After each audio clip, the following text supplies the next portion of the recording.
Now, how do you think, like, well, let me ask you, have you ever, I'm sure you've read Joseph Campbell's Heroes of a Thousand Faces. I've actually been reading it lately. That's funny that you say Oh, that. fantastic. Because, one of the, well, I mean, one of the things that I love about the hero's journey idea is that, when Jung picked it up for psychology, and he was talking about the hero's journey and how we project ourselves into that role.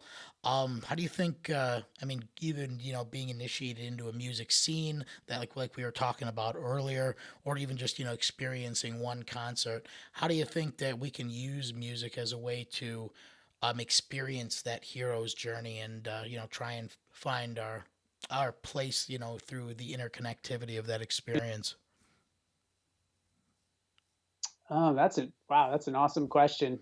So I'm just getting into that book, and my understanding of it so far is that there are all these different creation myths that kind of reflect a greater universal archetype that's within all of us. So Right. I'm guessing the hero with a thousand faces is there are similar myths across time that point to certain personality types and archetypes that live within all of us. And I think a good musical experience kind of touches upon some of those personalities and characters and journeys. Oh, absolutely. Well, I mean, even the idea of like certain songs or albums in a way, fitting certain archetypes. I mean, we had talked about Tool earlier. The Anima album is a specific expression of the Anima archetype. Like it's pretty blatant, and just the way they kind of touch on that archetype. Expound upon it, through their medium. Have you ever, done any projects, or have you ever had the idea of doing music that has a specific archetypal expression? Yeah, I definitely feel like the Tool journey was one of the wounded healer. I feel like that's why they ended up connecting with Alex Gray, and that Yeah. I think that points to a lot of shamanic culture throughout the world. So we have this kind of wounded healer, someone who goes into darkness or has something very challenging, has to face their inner demons, and then they emerge from that dark realm with information for the rest of the tribe, right? So that's kind of the definition of shamanism. Oh, Um, 100%. so yeah, a lot of my work has been influenced that way, as far as drawing from the challenges of life that we all face, and then transmuting that through creativity and finding solutions together, and building upon the knowledge that you gain when you have to face your deepest shadows, if that makes sense. Oh, 100% it does.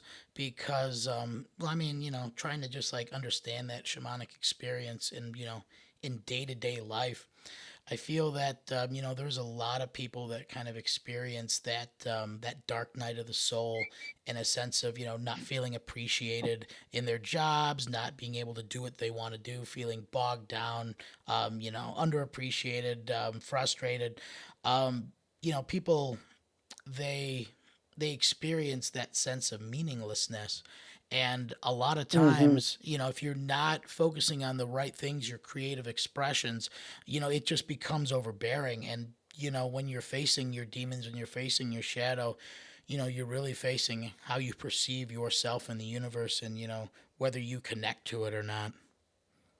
Right, and that's kind of the collective journey I think we're touching upon there, and we all go through that to some degree in our lives. So I think that's the archetype, the that we all have to go through. And so I think a lot of these projects that are pointing to the yin and yang of the cosmos are kind of taking on a reflection that that's a part of our humanity, right? So we're all going through that together, and I think that's another aspect of the oneness that music can remind us of.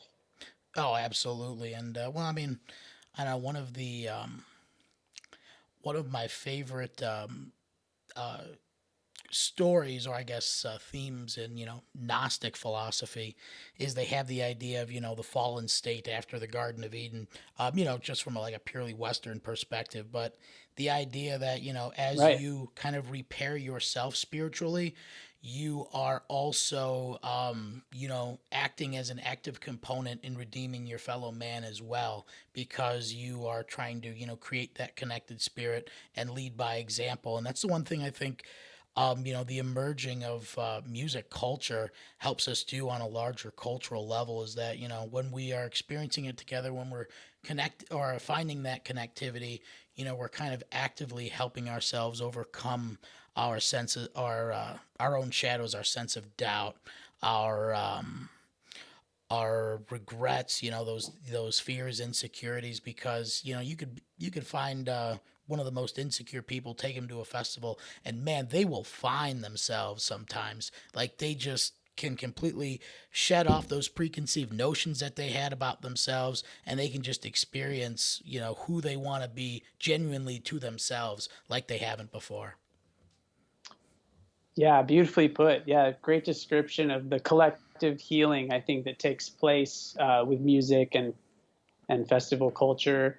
And I think that that is the intention, is to find that common ground and to evolve together and just experience what life has to offer and move through that darkness into the light.